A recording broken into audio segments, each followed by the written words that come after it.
Breaking news చూస్తున్నాం. ప్రస్తుతానికి అమెరికాలో మంచు తుఫాను బీభత్సాన్ని సృష్టిస్తుంది. ఇటు అమెరికా వ్యాప్తంగా ఎడతెరపు లేకుండా మంచు వర్షం అక్కడ కురుస్తుంది. సచిన్, దీనికి సంబంధించి ఒక్కసారి మనం చూస్తే కనుక ఇటు మిసిసిపి, ఇటు టెనెసీ, అలాగే అట్లాంటా, జార్జియా ఇలాంటి ప్లేసెస్లో ఎక్స్ట్రీమ్ వెదర్ కండిషన్స్ ఉన్నాయి. ఇదంతా ఒకసారి మీకు ఎక్స్ప్లెయిన్ చేసే ప్రయత్నం చేస్తా. దాదాపు 60% సచిన్ 60% ఆఫ్ అమెరికన్ పాపులేషన్ ప్రస్తుతానికి ఎలక్ట్రిసిటీ లేకుండా బతుకుతున్నారు. ఇది పరిమాణంలో మనం ఒక్కసారి చూస్తే కనుక భారత్తో పోలిస్తే కాశ్మీర్ నుంచి కన్యాకుమారి దాకా ఇప్పుడు మంచు కురుస్తూనే ఉంది. At the same time Kashmir నుంచి కన్యాకుమారి దాకా అసలు పవరే లేదు. అలాంటి సిచ్యువేషన్ మొత్తంగా 22 స్టేట్స్ అలాంటి సిచ్యువేషన్.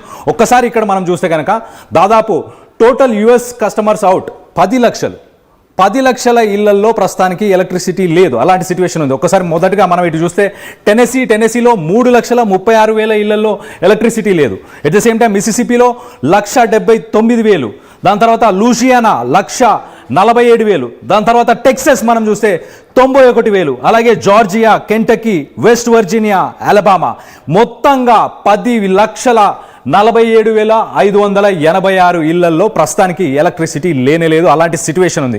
మొత్తం మీద ఎలక్ట్రిసిటీ లేకపోవడం వల్ల వాళ్ళు ఎలాంటి బాధలు అనుభవిస్తున్నారు, ఇంట్లోంచి బయటికి రాలేని సిచ్యువేషన్. ఒక లాక్డౌన్ టైంలో, ఒక కరోనా సిచ్యువేషన్లో అసలు ఇంట్లోంచి బయటికి వెళ్ళకపోతే ఎలాంటి బాధలు అనుభవించామో అలాంటి బాధలు అమెరికాలో 60% జనాభా ప్రస్తుతానికి అలాంటి బాధలు అనుభవిస్తున్నారు. దీనికి సంబంధించి మరింత ఇన్ఫర్మేషన్, మరింత అప్డేట్ చూసే ప్రయత్నం చేద్దాం. కొన్ని విజువల్స్ ని కూడా చూద్దాం. బిఫోర్ దీనికి సంబంధించి వెళ్ళకన్నా ముందు మీరు ఎప్పుడైనా గాఢహంధకారం అనేది ఎప్పుడైనా విన్నారా? గాఢహంధకారం మరియు ముఖ్యంగా ఒక్కసారి మీరు ఇంట్లో ఉంటే కనుక, మీరు టీవీ చూస్తున్నా లేకపోతే మీ గ్యాడ్జెట్స్ లో ఈ లైవ్ చూస్తున్నప్పటికీ ఒక్కసారి మీ చుట్టూ ఉన్న లైట్స్ ఆఫ్ చేసేసుకోండి. మీ రూమ్ లో ఉన్నారనుకోండి, లైట్స్ ఆఫ్ చేసేసుకోండి, ఫ్యాన్స్ ఆఫ్ చేసుకోండి, ఏసీ ఆఫ్ చేసుకోండి. ఇవన్నీ ఆఫ్ చేసుకొని మీ గ్యాడ్జెట్స్ కూడా ఆఫ్ చేసుకొని జస్ట్ ఫీల్ చేయండి 1 or 2 minutes. ఎలా ఉంటుంది? ఒక గంట కాదు కదా, కనీసం నిమిషాలు కూడా ఉండలేరు. ఇప్పుడు అటువంటి పరిస్థితి. ఏకంగా 10 లక్షల ఇళ్లకు పైగా ప్రస్తుతం అంధకారం, చీకటి, ఎటు చూసినా చిమ్మ చీకటి. దీనికి పైగా ఇదిగో ఇది పరిస్థితి. రైట్, మంచు పూర్తిగా. Yes, clear. రైట్. మొదటగా మనం చూస్తే ఇటు బాస్టన్లో ఎలాంటి సిచ్యువేషన్ ఉందో ఒక్కసారి మనం ఈ విజువల్లో చూడొచ్చు. బాస్టన్కి సంబంధించిన మెయిన్ ఫేమస్ ప్లేసెస్, అక్కడ లేక్స్ కానీ, అక్కడ అపార్ట్మెంట్స్ కానీ, అక్కడ ఉన్న అన్ని చోట్ల ఇట్లా పార్క్స్ కానీ, సెంట్రల్ పార్క్స్ కానీ, అక్కడ ఉన్న ఈ సిచ్యువేషన్ ప్రస్తుతానికి ఇలా మంచుతో నిండిపోయి ఉంది. ప్రజలు బయటికి రాలేని సిచ్యువేషన్. ఎంతగా అంటే బయటకు వస్తే కార్స్ యాక్సిడెంట్స్ అవుతున్నాయి. మనుషులు అక్కడ ఫ్లోర్ మీద ఒక థిన్ ఐస్ ఫామ్ అవుతుంది. ఆ ఐస్ ఫామ్ అవ్వడం వల్ల దాని మీద నడవలేని పరిస్థితి. ఒకవేళ నడిచినా ఒక్కసారిగా ఇమీడియట్గా కింద పడిపోయి కూడా హాస్పిటల్స్కి జాయిన్ అవుతున్నారు. ఇటు బాస్టన్ ఆల్మోస్ట్ న్యూయార్క్ పక్కనే ఉన్న ఒక మేజర్ సిటీ అని చెప్పుకోవచ్చు. బాస్టన్లో ఎలాంటి సిచ్యువేషన్ ఉంది? ఒక్కసారి నేను ఇక్కడ యాడ్ ఆన్ చేసే ప్రయత్నం చేస్తున్నాను. యాజ్ కళ్యాణ్ సైడ్, మీరు ఈ ఫ్లోర్ మీద ఉన్నారనుకోండి, అంటే మీరున్న చోటు నుంచి ఒక 2 అడుగులు, అంటే ఫర్ సపోజ్ ఇది నేను ఇలా ఉన్నా, 1 అడుగు వేసాను, ఆల్రెడీ 2 అడుగులు. ఈ ఎంత లెంత్ చూసారు కదా, ఈ లెంత్ చూసారు కదా, ఇది జస్ట్ నార్మల్గా చెప్పుకునే మాట.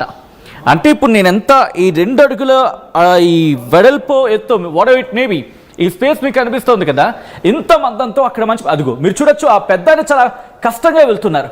అప్పటికే మంచు పెరిగిపోయింది, గడ్డ కట్టింది. ఏకంగా గడ్డ కట్టిన మంచు అక్కడ పెరిగిపోయిన సందర్భం. బోస్టన్లో మీరు చూస్తే అక్కడ ప్రభుత్వం కావచ్చు, లేకపోతే అక్కడ ఇండివిజువల్గా వాళ్ళంతా కూడా ఏం చేస్తున్నారు చూడొచ్చు. పూర్తిగా మంచు పెరిగిపోయి అది రోడ్డా లేకపోతే ఇల్లా తేడా లేదు అక్కడ.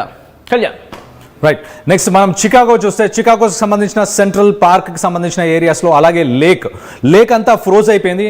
మనం చూడొచ్చు. అక్కడికి జనరల్గా షిప్స్ని వాటిని డాక్ చేయడానికి వీటిని వాడుతుంటారు. వీటికి తాడ్లు కట్టి ఆ షిప్స్ వెళ్లకుండా ఉండడానికి, సేఫ్గా ఉండడానికి వీటిని వాడుతుంటారు. మొత్తానికైతే ఇదంతా కూడా ఫ్రీజ్ అయిపోయిన situation. Chicago most suffering state అని చెప్పుకోవచ్చు. ఇక్కడ దాదాపు మనం ఇనిషియల్గా మనం చూసిన పవర్ అవుటేజ్కి సంబంధించిన దాంట్లో కూడా చికాగోకి సంబంధించిన ప్లేసెస్లో దాదాపు కొన్ని లక్షల ఇళ్లలో ప్రస్తుతానికి అక్కడ ఎలక్ట్రిసిటీ లేదు. ఎలక్ట్రిసిటీ లేకపోవడం, at the same time frozen situation, బయటికి వెళ్ళలేని సిచ్యువేషన్. అలాంటి సిచ్యువేషన్ చికాగోలో ఉంది. మనం చూడొచ్చు ఇక్కడ విజువల్లో. రైట్. బట్ ఇంకా మాట్లాడుకున్న సందర్భంలో ఇక్కడ న్యూయార్క్కి సంబంధించి మాట్లాడుకున్నట్టు, ఎందుకంటే న్యూయార్క్కి సంబంధించి మాట్లాడుకుంటే అక్కడ మేయర్ మమ్దాని ఆయన కూడా రియాక్ట్ అయ్యారు. ఇంకా చెప్పాలంటే అమెరికాలో ఇప్పటి వరకు ఇంకా 10ల సంఖ్యలో మరణాలు నమోదయ్యాయి. Kalyan, the intensity, of course మనం ఇక్కడ ఉన్నాం, బట్ మనం మాట్లాడుకుంటుంటాం కళ్యాణ్ చాలా సందర్భాల్లో. అమెరికా అంటే అభివృద్ధి చెందింది, ఎక్కడికో వెళ్ళిపోయింది, అసలు ఎప్పుడు పవర్ కట్స్ ఉండవు. పవర్ కట్స్ ఉండవు. వాళ్ళు ఇలా చిటికేస్తే చాలు వాళ్ళు ఏదైనా సాధించగలరు. అంటే ఎగ్జాగరేషన్ కానీ మాట్లాడడం కాదు, కానీ వాళ్ళకంత యాక్సెస్ ఉంటుంది. ఎందుకంటే వాళ్ళ దగ్గర చమురు ఉంది, అయినా పక్క నుంచి తెచ్చుకుంటుంటారు. వాళ్ళ దగ్గర గ్యాస్లు ఉంటాయి, అయినా పక్క నుంచి తెచ్చుకుంటుంటారు. మినరల్స్ ఉంటాయి, అయినా పక్క నుంచి తెచ్చుకుంటూ ఉంటారు. అగ్రరాజ్యం చెప్పుకున్నప్పుడు కానీ ప్రకృతిని మాత్రం జయించలేకపోతుంది. ఈరోజు మాట్లాడుకుంటున్న సందర్భంలో 10 లక్షల ఇల్లు అంటే ఈజీగా, బికాస్ మీరు మీ ఫ్రెండ్స్ ఉన్నారు, నా ఫ్రెండ్స్ ఉన్నారు, మేము వాళ్ళతో కూడా మాట్లాడే ప్రయత్నం చేశాం. కొంతమంది అయితే మా కాల్ లిఫ్ట్ చేయలేకపోతున్నారు. సిచ్యువేషన్ అంత గ్రావిటీ అక్కడ ఉంది.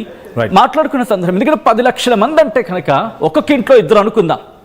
ఆన్ అండ్ యావరేజ్గా 2 ఉంటారు కదా మినిమం అక్కడ. ఈజీగా 2, 3, 4 కూడా ఉండొచ్చు. ఇప్పుడు ఆన్ అండ్ యావరేజ్గా 2 అనుకున్న 10 లక్షల ఇల్లు అంటే కనుక ఎంతమంది మీద ప్రభావం చూపించింది?